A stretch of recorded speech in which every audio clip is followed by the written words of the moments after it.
Welcome to Herbally Yours, an adventure into the world of natural medicine. Here is your host, Dr. Ellen Kamhi, the natural nurse who will help you take the leap to ultimate wellness. Greetings, and thank you for joining me, Ellen Kamhi, the natural nurse, for another edition of Herbally Yours, right here on the voice of Nassau Community College, 90.3 WHPC. You can listen live on air or online at iHeartRadio, Odyssey, TuneIn app, smart speakers, nccradio.org, or on our own award-winning WHPC app. Download it today. And on any other of your usual podcast locations.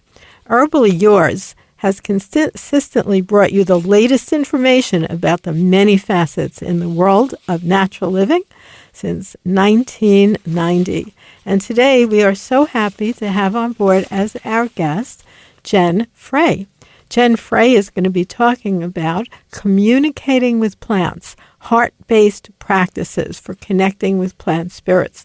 And some of you may have attended my plant workshops. We have them all over, and one is at Restoration Farm right there in Old Bethpage, where we actually go out and practice both communicating with plants and gathering plants to make them into herbal medicine locally here on Long Island, and we have lots of classes online as well.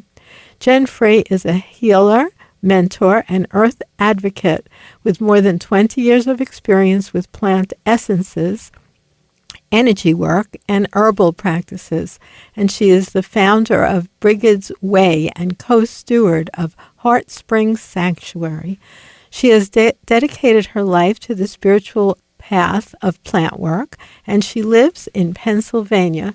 You can find her at brigidsway.com. And thank you so much for joining us today, Jen. Thank you, Ellen. It's a pleasure to be here with you. Let's go back in time. And I see you studied with Pan Montgomery, who's one of my contemporaries, because I've been doing this since 1960. But what led you to become interested in being a plant person? Well, I always say I don't feel like I had much of a choice. Mm-hmm. I was actually thinking about this morning, that one of my earliest memories was wanting to be a healer, and I didn't know. And so we're talking like age 2, because I know some other memories from back then.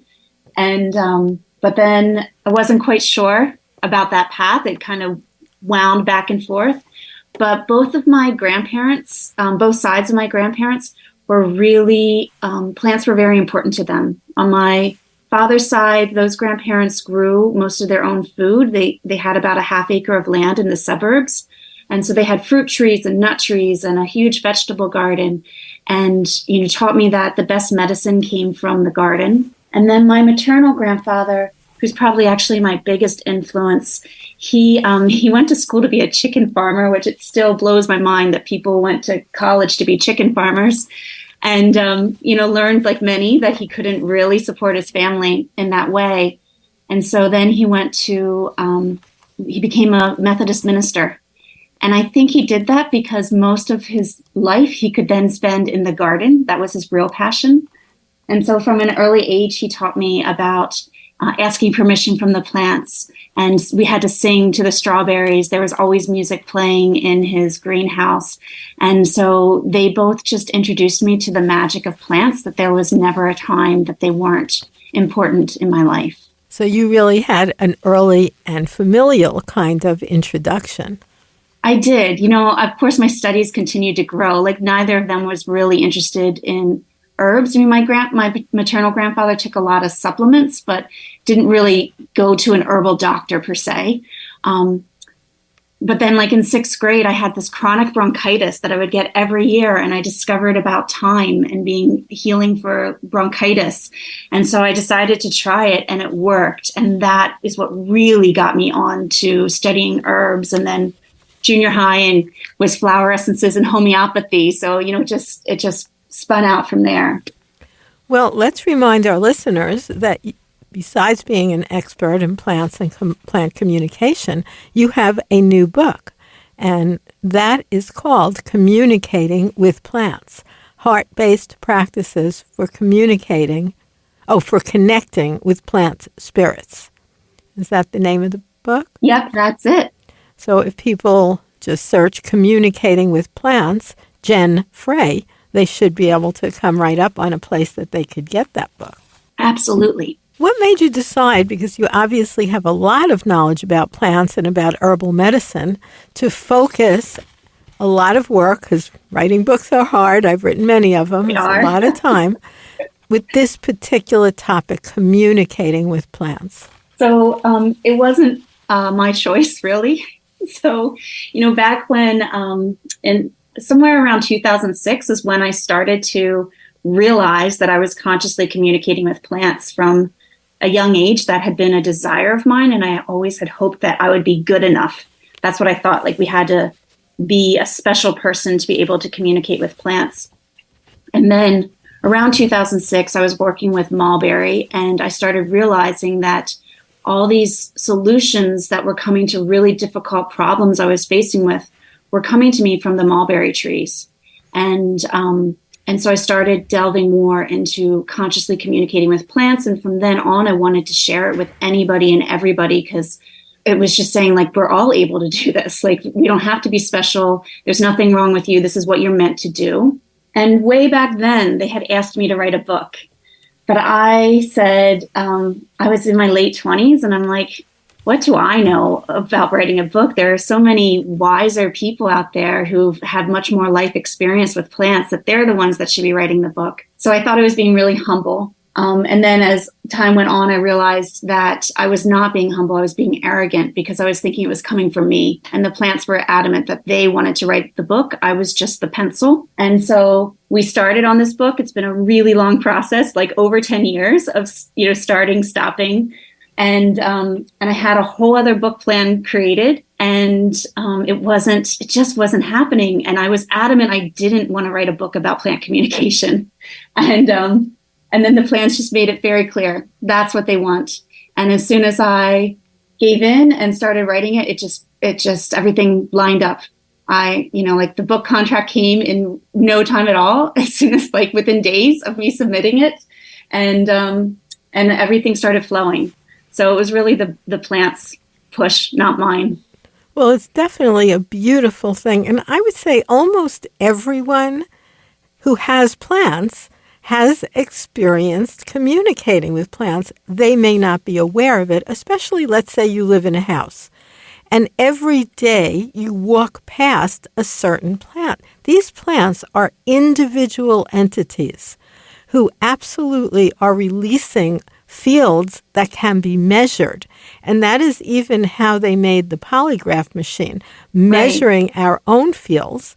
And then also in a wonderful book called The Secret Life of Plants, it delves deeply into measuring that same kind of electromagnetic field from plants. Yeah, that's actually a really special book to me, because my maternal grandfather, he bought that book in 1973 when it came out. And my grandfather, unfortunately, had dementia. And it was a long process with him for many years. So he gave me all of his books, all of his plant and gardening books. But I didn't read that one until much later. And by the time I read it, he was too far gone. I couldn't have a conversation with him. But after I read it, I'm like, oh, I think my grandfather was consciously communicating with plants, and he didn't have anybody to talk to about it. So he never used those words.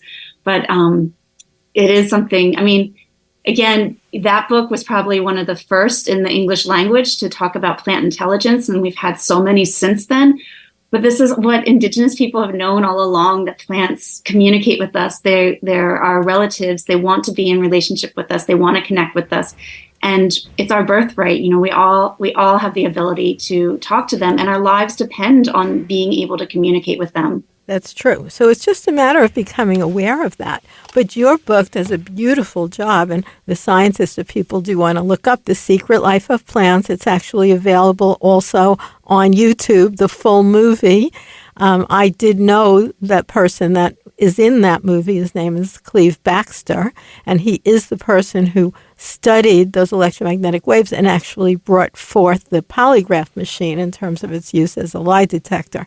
So I've been involved in this also for so long, and I love that you're sharing your perspective of you yourself getting something that might be interpreted as spiritual messages, but actually the more we know, the more we understand that they're not only in the realm of spirit. These are actual measurable electromagnetic fields that hit your consciousness and then can be interpreted. Right, absolutely. So what is your best suggestion to help someone who feels like, well, maybe they are communicating with their plants? So, the biggest thing is time. So it's just we have to spend time sitting with the plant, and ideally it's the same plant. So in my book, we have different activities, and I have 17 of them. And when I teach my classes, we don't quite have that amount of them, but we still go out and sit with the plant many times for hours at a time. And the reason for that is just like the same as with a human, right? You only get to know so much about a person the first time you sit with them. And the more you sit with them, the more you uncover, the more that comes out. But also in that process, you start to discover how you receive information. So in the beginning, like the number one thing is, yes, time, spend time with a plant. And then the other is that we want to get into our heart space.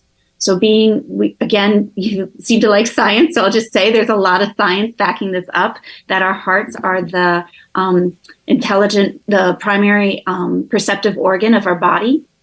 And so when we get into our heart intelligence, we become more receptive and more creative, and it's much easier to connect with other beings, plants, people, animals. And so therefore, communication can flow more freely. And it's also more accurate because we're mostly overriding our filters that tell us, this isn't possible, or I'm just making this up. And on that end, I also always encourage people to be willing to make it up.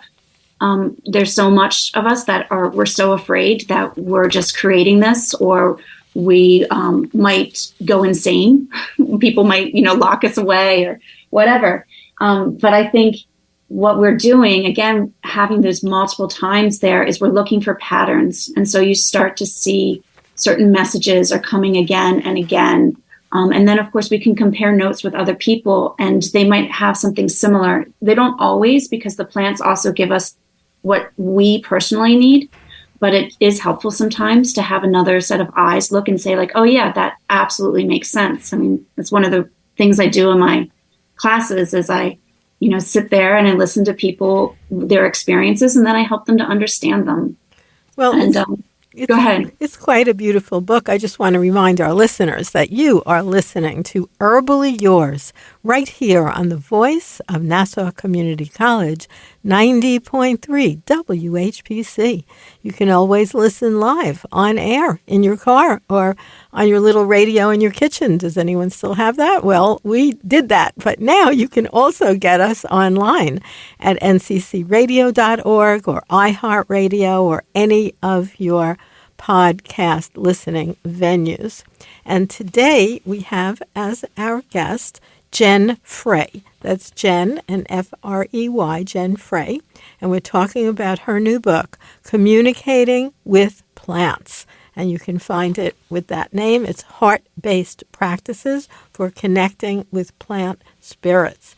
And I think that's a beautiful name, really. And thank you for mentioning that when people are going to sit with a plant to try this, because you brought this up several times, plants are individuals.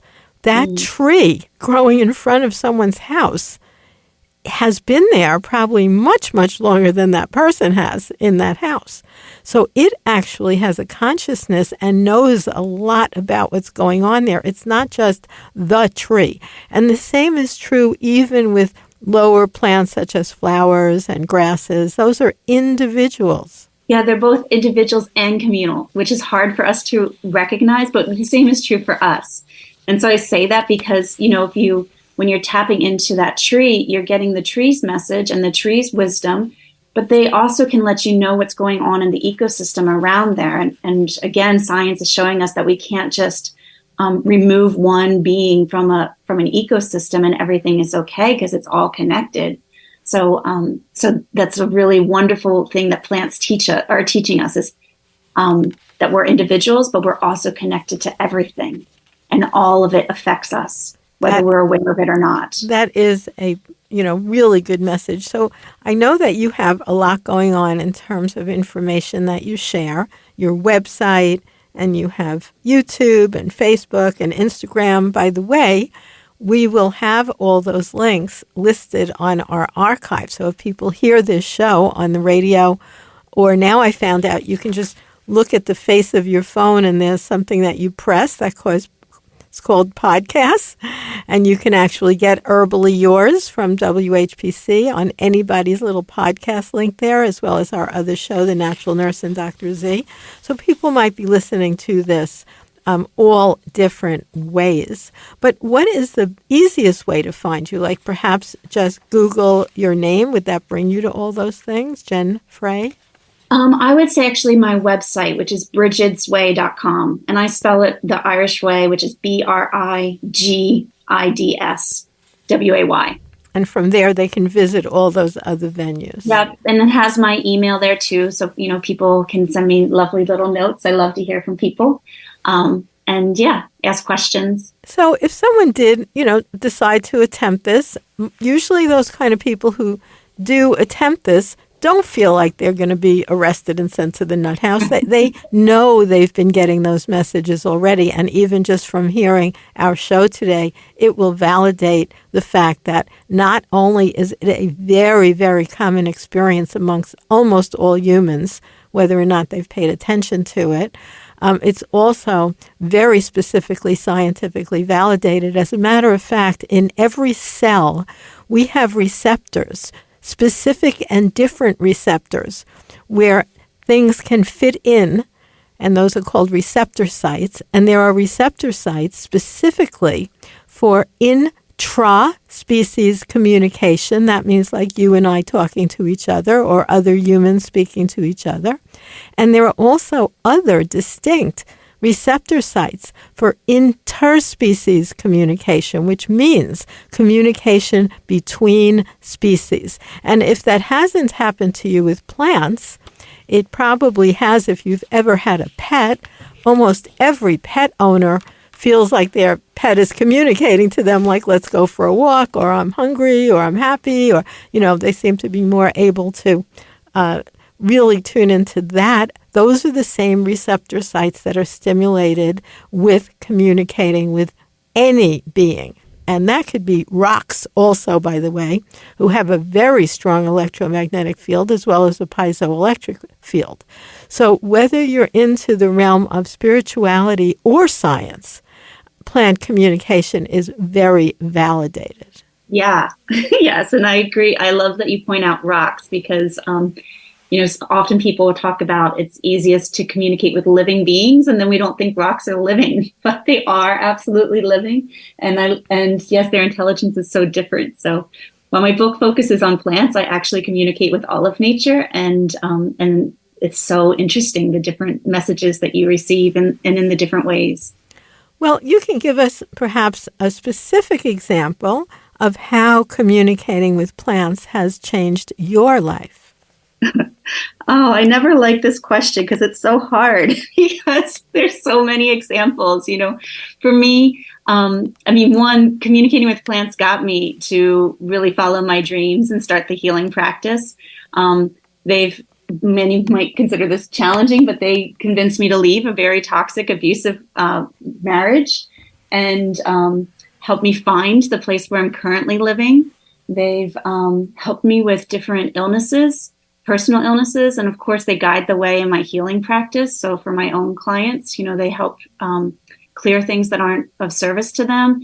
They help us show what the pattern are. I mean, there's really no limit to what the plants can teach us and show us, which is one of the reasons why I'm so passionate about sharing plant communication. Because in the past, you said you've been doing this since the 60s.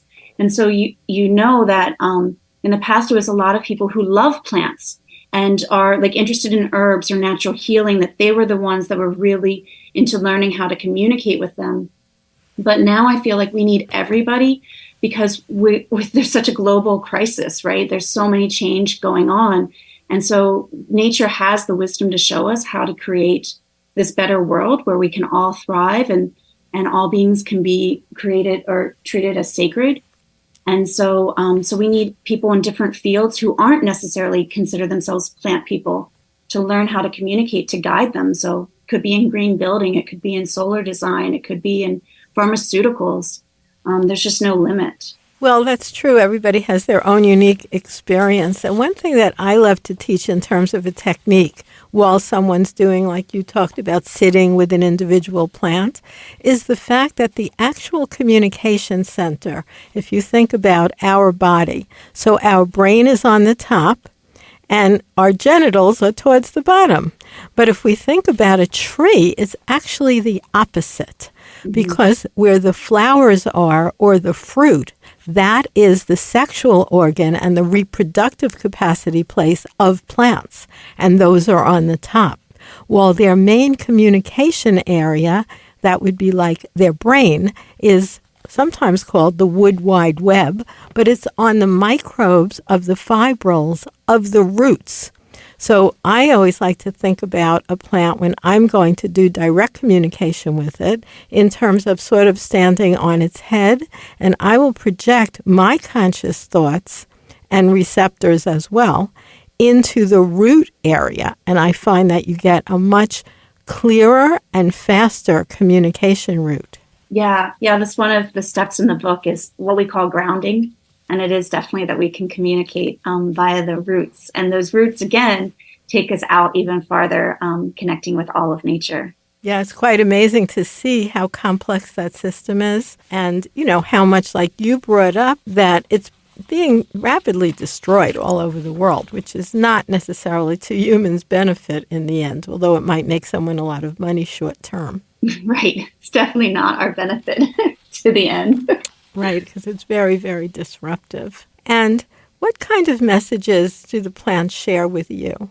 Oh my gosh, again, there's so many, but often since we're talking about the future of Earth, that's the question I often get asked by people. And the plants are always so hopeful for me.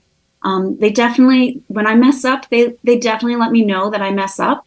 And I think one of the things that keeps people from wanting to communicate with plants is they know humans have been messing up and they're so afraid that they're going to be chastised or shamed or have to feel all the pain that we've caused. But the plants are really forgiving.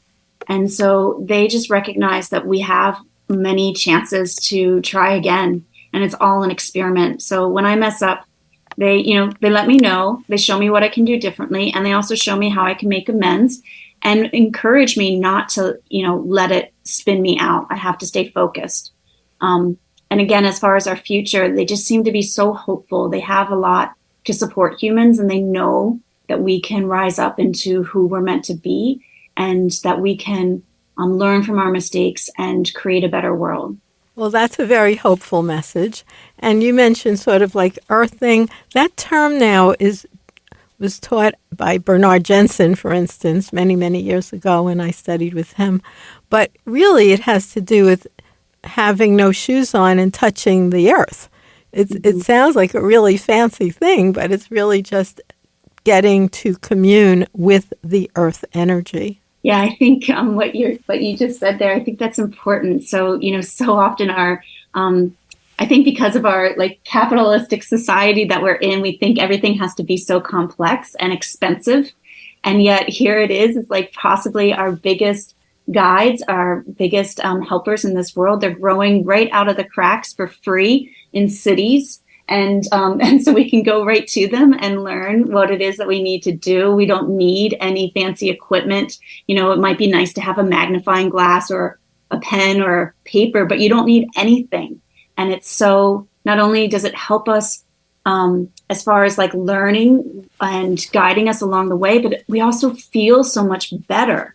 They just, when I'm struggling the most, it's when I go to the trees and they just help me come back in. They help shift my perspective and my body feels better. And of course, there's so much science showing how being in nature is actually necessary for our life and our health, but also how it's so healing. That's true. And even sometimes going, like we talked about rocks a little bit, in Europe, it's not unusual, even for a licensed physician to write a prescription to go into a salt cave.